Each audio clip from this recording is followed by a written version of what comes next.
on Capitol Hill, senators wrapped a classified briefing with Defense Secretary Hegseth, Secretary of State Rubio, the Joint Chiefs Chairman, General Kane, and CIA Director Ratcliffe. That briefing focusing on the U.S. strikes on Iran's nuclear facilities, strikes that President Trump has repeatedly insisted, quote, obliterated, end quote, Iran's nuclear program. Without any classified information whatsoever, I think it's safe to say that we have struck a major blow alongside our friends in Israel against Iran's nuclear program. They blew these places up in a major league way. Major league setback, years, not months. I walk away from that briefing still under the belief that we have not obliterated the program. The president was deliberately misleading the public when he said the program was obliterated. It is certain that there is still significant capability and significant equipment that remain. In multiple public briefings today, the White House has deployed a unified and defiant message that President Trump is right. This despite an initial assessment from the Defense Intelligence Agency, one that was made with, quote, low confidence, that Iran's nuclear program might have only been set back by a few months. I can assure you what the CIA director said, that when we look at the entirety of the intelligence that we have to this date, it concludes that these strikes on the Iranian nuclear facilities were absolutely successful. It was a total obliteration, as the president said. There's been a lot of discussion about what happened and what didn't happen. Step back for a second.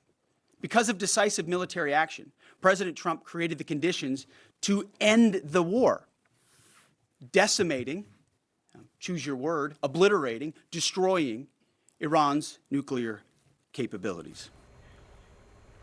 General Dan Kane, the chairman of the Joint Chiefs of Staff, notably did not use the word obliterated and deferred to the intelligence community when asked if he would use it. Right now, at the White House, President Trump hosting an event to promote his policy and spending bill, that quote-unquote big, beautiful bill that he likes to talk about. We're going to be monitoring that event. We'll bring you any new comments from the president as they unfold. But we do want to start, of course, with Anderson Cooper in Amman, Jordan, with the very latest here. Anderson. Yeah, Casey, thanks very much. Appreciate it. I want to bring in CNN Chief National Affairs Correspondent Jeff Zeleny, who's at the White House, also CNN's Chief Congressional Correspondent Manu Raju on Capitol Hill, and CNN military analyst Colonel Cedric Layton, because there's a lot to kind of get through about what we have heard so far today. Manu, I want to start with you. First of all, what are you hearing? We heard some of that sound from senators on the Hill. What else are you hearing from senators who were given that closed-door, highly classified briefing? Yeah, I spoke to a lot of senators as they were leaving, and the overwhelming consensus is that it did have an impact. It did have a major setback for the Iranian nuclear program. There is a debate that seems mostly along party lines at the moment about how far of a setback that truly is, but there also seems to be a consensus, a bipartisan consensus, that Iran could still develop a nuclear weapon in perhaps a matter of years, at least according to some Republican senators even, given Iran's ambition to do so, and given some questions about whether the uranium that Iran has can still be enriched and still can be turned into a nuclear weapon in other sites that were not targeted by the U.S. strikes from last weekend. And into asking Senator Lindsey Graham, I asked him to reconcile the differences between his statement that perhaps Iran could still develop a nuclear weapon in a few years, and what Donald Trump has been saying, that the Iran nuclear capabilities have been totally and completely obliterated. The administration is saying it's obliterated, suggests that they're not able to build a weapon. But you're saying in several years, perhaps they'll be able to. That's what I'm saying. They're obliterated today, but you can reconstitute it. Isn't the real question, have we obliterated their desire to have a nuclear weapon? And Chuck Schumer, the Senate Democratic leader, emerged from that closed-door classified briefing and told reporters, quote, President Trump said that the nuclear stockpile was completely and totally obliterated.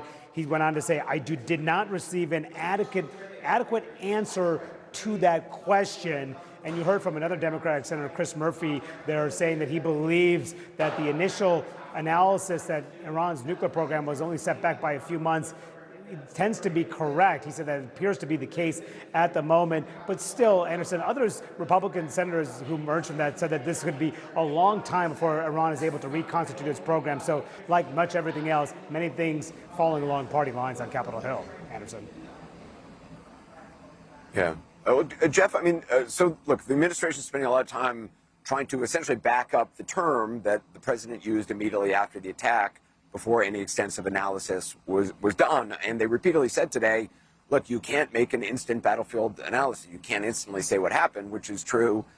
It is what the president did. He sort of, used that term. But beyond the attacks on the press and the false claim that reporters are somehow demeaning pilots or members of the armed forces, which is not the case, questioning, their remarkable skill and bravery, which I have not heard anyone do.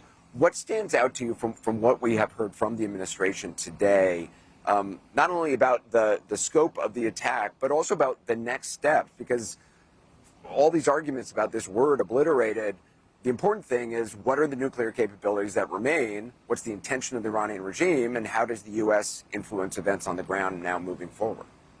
Anderson, you just get this sense, really, with every passing briefing and day, the administration, led by the president, wants to close the book on this and move on and say that it was a successful victory and move on to other things. But you wonder why that would be.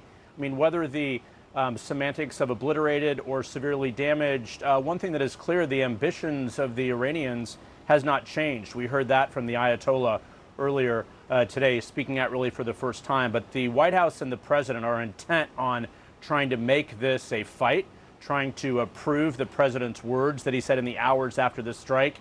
Just a short time ago, the president sending out this message talking about prosecuting Democrats. So let's take a look at this. We don't always analyze every message he sends out, but this one's important. He says the Democrats are the ones who leaked the information on the perfect flight to the nuclear sites in Iran. They should be prosecuted.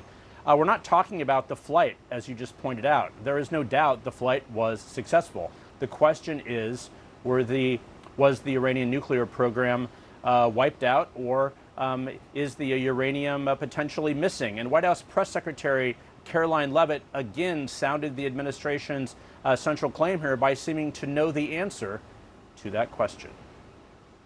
What I can assure you is that the United States and our intelligence agencies and Director Ratcliffe and the President's entire national security team were obviously watching these sites very closely in the weeks and the days leading up to the attack on Saturday. So we were watching closely, and there was no indication to the United States that any of that enriched uranium was moved prior to the strike. From any of the sites? Correct. But that is not a known question. Other intelligence assessments say it will take longer to see. There were obviously images of convoys there. We will see. But again, Anderson, you get the sense the administration wants to end this episode before all the questions are answered. Well, Jeff, I mean, to your point, the president, when he was leaving, I think it was from Europe yesterday, he seemed kind of ambivalent about whether there's going to be negotiations. I know the U.S. wants to have talks with the Iranians, but the president sort of seems to say, I don't really care one way or another. I don't know if that's a strategy. I don't know if that's what he actually believes. But it does seem, no matter what word one wants to use to describe this attack, I mean, there's a lot of follow-on, the real work, the intensely hard work of reining in the Iranian regime and figuring out how to move forward with the Iranian regime still in place seems to be something that has to be worked out by somebody. There's no doubt about it. I mean, the details of diplomacy and other things still have to be worked out. That did not end. But again, very few details about what meetings could take place next week with the Iranians. But the president clearly has made the case that the U.S. will be meeting in some form. But again, the ambitions of the Iranian nuclear program certainly have been slowed. If it's by months or years, it's unclear. But Anderson, the real question is, talking to a variety of people, Republicans as well, why does the president want to move on so quickly here? This is something that the government, the United States government, will need to know the future and strength of this program. So those questions still need to be answered. Yeah, I mean, the entire world wants to know, the whole entire region. Israel certainly wants to know, Sure. Our other partners in the region. Colonel Layton, were there new details you picked up from what the Pentagon said today about the operation and its damage? Yeah, there were a few, Anderson. One of them was the fact that the Iranians had apparently covered the entrances to the Fordo site with concrete. And I found that pretty interesting given the fact that the way in which they produce concrete in Iran is designed basically to withstand a blast, any type of ordnance that is put on top of it. Obviously, that didn't work in this case.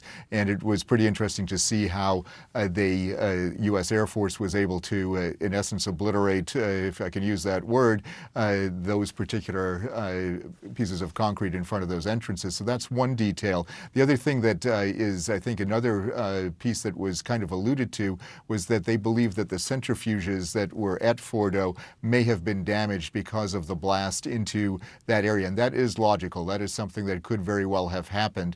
And we don't really know exactly how much of that affected the Iranian program, but I think it did have a bit of an effect and possibly a profound effect.